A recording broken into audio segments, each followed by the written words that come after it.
ഇറാനിലെ ബുഷർ പ്രവിശ്യയിലെ ജാമിൽ ഒരു അമേരിക്കൻ MQ-9 റീപ്പർ ഡ്രോൺ വെടിവെച്ചിട്ടതായി റിപ്പോർട്ടുണ്ട്.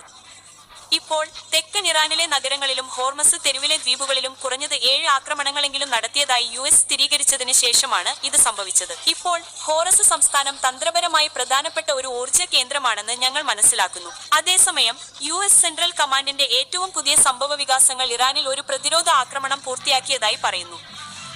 എന്നിരുന്നാലും ഭാവിയിലെ ഏതെങ്കിലും ഇറാനിയൻ ആക്രമണത്തിനെതിരെ പ്രതിരോധം സ്ഥാപിക്കാൻ അവർ മേഖലയിൽ നിലയുറപ്പിച്ചിരിക്കുന്നു. മറുവശത്ത് ഇറാനിലെ US നാവികസേനയുടെ 5ാമത്തെ കപ്പൽത്താവളത്തിൽ IRGC ഡ്രോൺ ആക്രമണം നടത്തിയതായി ഇറാൻ സ്ഥിരീകരിച്ചു. അത് ശരിയാണ്. അതിനാൽ വലിയ അപ്ഡേറ്റുകൾ ഇവിടെ വരുന്നു കാഴ്ചക്കാർ. ബുഷറിൽ MQ-9 റീപ്പർ ഡ്രോൺ വെടിവെച്ചു. ഇപ്പോൾ പ്രേക്ഷകരെ അറിയേണ്ടത് വളരെ പ്രധാനമാണ്. ഒരു ന്യൂസ് റൂമിൽ നിന്ന് ഞങ്ങളോടൊപ്പം ചേരുന്ന ഞങ്ങളുടെ സഹപ്രവർത്തകൻ ശുഭാമിലേക്ക് അല്പസമയത്തിനുള്ളിൽ മടങ്ങാൻ ഞാൻ ആഗ്രഹിക്കുന്നു. ഗൾഫിലെ അമേരിക്കൻ സൈനിക അടിസ്ഥാന സൗകര്യങ്ങളെ നേരിട്ട് ലക്ഷ്യം വെക്കാൻ ഇറാൻ തയ്യാറാണെന്ന് സൂചന നൽകുന്നുണ്ട് എന്നത് വളരെ പ്രധാനമാണ്. അതും ശുഭാമിനെ വളരെയധികം ആശങ്കപ്പെടുത്തുന്നു. ബഹ്റൈനിലെ US നാവികസേനയുടെ 5ാമത്തെ കപ്പലായ ബഹ്റൈനിലെ താവളത്തിൽ IRGC ഒരു ഡ്രോൺ ആക്രമണം നടത്തിയതായി നമുക്ക് കാണാൻ കഴിയും.